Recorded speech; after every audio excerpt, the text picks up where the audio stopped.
سرنگوں رہتی ہیں جس سے قوتیں تخریب کی، جس کے بوتے پر لچکتی ہے کمر تہذیب کی۔ اب یہ بچوں شعر نمبر 6 ہے کسان نظم کا۔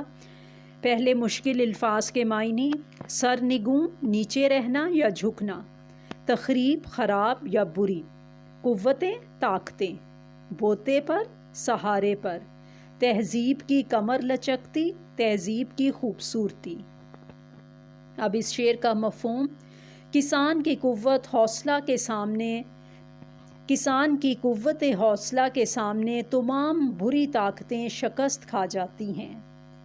کسان کی ہمت کے سہارے تہذیب کو خوبصورتی اور شان و شوکت ملتی ہے۔ تشریح: جوش ملی آبادی تشریح طلب شعر میں کسان کو خراج تحسین پیش کرتے ہیں کہ کسان کی محنت کا فیض کائنات کے پہلے دن سے جاری ہے، کیونکہ ہمارے جد امجد حضرت آدم علیہ السلام نے کھیتی باڑی کے پیشے کو اپنایا تھا۔ وہ کہتے ہیں کہ کسان نے ہمیشہ اپنے عزم سے تمام بری قوتوں کو ہمیشہ شکست دی۔ تمام تخریبی قوتیں کسان کی بے مثال محنت کے سامنے شرمندہ رہیں۔ بقول شاعر: سب دشمنان امن میری نیند لے گئے، میں جاگتا ہوں شہر کے آرام کے لیے۔ دوسرے مصرع میں شاعر کہتے ہیں کہ یہ کسان ہی کی ذات ہے جس کے بل بوتے پر ہمیشہ انسانی تہذیب نے ترقی کی۔ کسان کی محنت کا ہی ثمر ہے کہ آج دنیا میں امن قائم ہے۔ شیطانی قوتیں سرنگوں ہیں۔ کسان کی بدولت دنیاوی تہذیب کو خوبصورتی اور رنگا رنگی نصیب ہوئی۔ انسانوں کو خوراک مہیا کرنے والی ذات کسان ہی ہے۔ انسانی تہذیب میں آنے والی تبدیلیاں کسان کی محنت کی مرہون منت ہیں۔ بقول شاعر: میرے دہقاں یوں ہی ہل چلاتے رہیں، میری مٹی کو سونا بناتے رہیں۔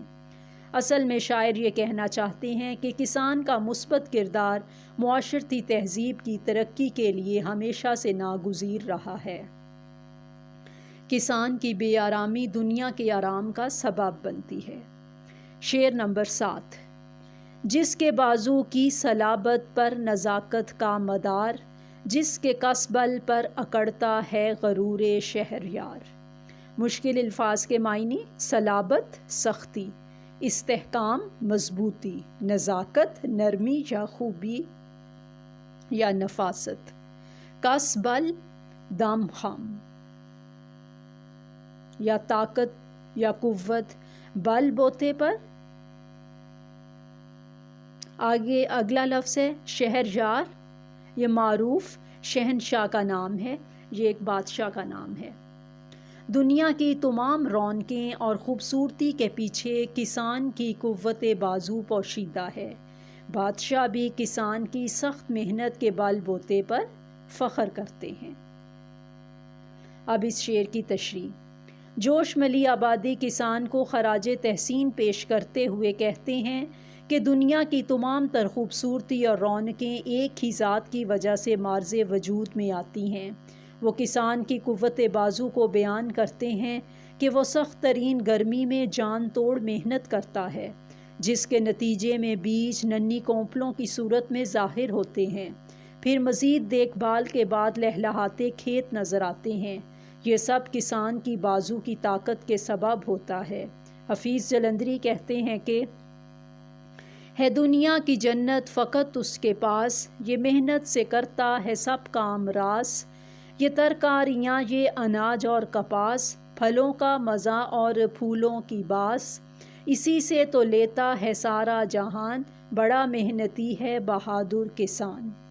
دوسرے مصرع میں شاعر کہتے ہیں کہ دنیا کے بادشاہوں کے رعب و دبدبے کے پیچھے بھی ایک قوت بازو پوشیدہ ہے، اور وہ قوت بازو کسان کی ہے۔ ظاہری بات ہے اگر کسان محنت کرے گا تو ملک میں زرعی پیداوار کثرت سے ہوگی، ملک زر مبادلہ کمائے گا، ترقی کرے گا اور خوشحال ہوگا۔ بادشاہ کی بھی شہرت ہوگی جو اس کے لیے بذات خود فخر کی بات ہوگی۔ اس کے برعکس اگر کسان محنت نہ کرے تو ملک میں زرعی پیداوار نہ ہوگی، انسانوں کو خوراک مہیا نہ ہوگی اور ملک ترقی نہ کر سکے گا۔ یہ کسان ہی کی محنت کا ثمر ہے کہ آج دنیا کے کونے کونے میں انسانوں کو کھانے کے لیے خوراک اور دیگر ضروریات زندگی میسر ہیں۔ بقول شاعر: جو ہم نہ ہوں تو زمانے کی سانس رک جائے، قتیل وقت کے سینے میں ہم دھڑکتے ہیں۔ جی بچوں، اب ہے شعر نمبر 8 اور اس نظم کا آخری شعر۔ دھوپ کے جھلسے ہوئے رخ پر مشقت کے نشاں، کھیت سے پھیرے ہوئے منہ گھر کی جانب ہے رواں۔ مشکل الفاظ کے معنی: جھلسے ہوئے، جلے ہوئے، رخ چہرہ، مشقت سخت محنت، پھیرے ہوئے موڑے ہوئے، گھر کی جانب رواں گھر کی جانب روانہ۔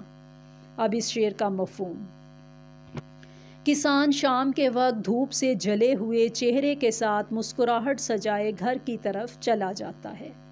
تشریح: جوش ملی آبادی تشریح طلب شعر میں کسان کو خراج تحسین پیش کرتے ہیں کہ شام کے وقت سورج غروب ہونے کی تیاری کر رہا ہوتا ہے، جبکہ پورا دن سورج کی گرم ترین شعاؤں کا مقابلہ کرتے کرتے کسان کا چہرہ جھلس جاتا ہے، اس کی جلد سیاہ پڑ جاتی ہے، اس کا چہرہ محنت اور مشقت کی علامت بن جاتا ہے۔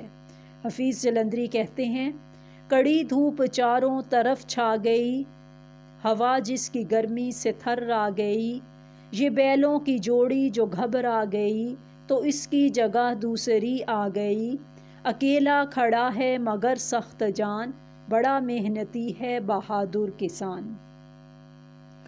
دوسرے مصرع میں شاعر کہتے ہیں کہ دن بھر کھیتوں میں مشقت کرنے کے بعد کسان منہ پھیرے واپس گھر کی طرف رواں ہو جاتا ہے۔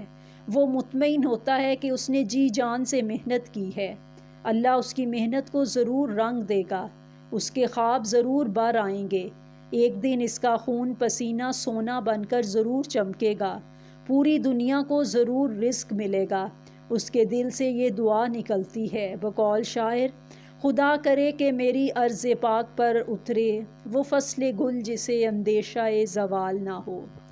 اصل میں شاعر کہنا چاہتے ہیں کہ کسان کھیت میں کام کرنے کے بعد اللہ کی ذات سے پر امید ہو کر واپس پلٹتا ہے، اسے اس بات پر کامل یقین ہوتا ہے کہ اللہ کے فضل سے اس کی محنت ضرور رنگ لائے گی۔ جی بچوں، یہ نظم کسان اپنے اختتام کو پہنچی ہے۔ امید ہے آپ کو سمجھ بھی لگی ہوگی۔ اگر اس کے باوجود کسی لفظ کا معنی، کوئی شعر اگر تشریح طلب ہو تو کمنٹس میں پوچھیے گا۔ اللہ حافظ۔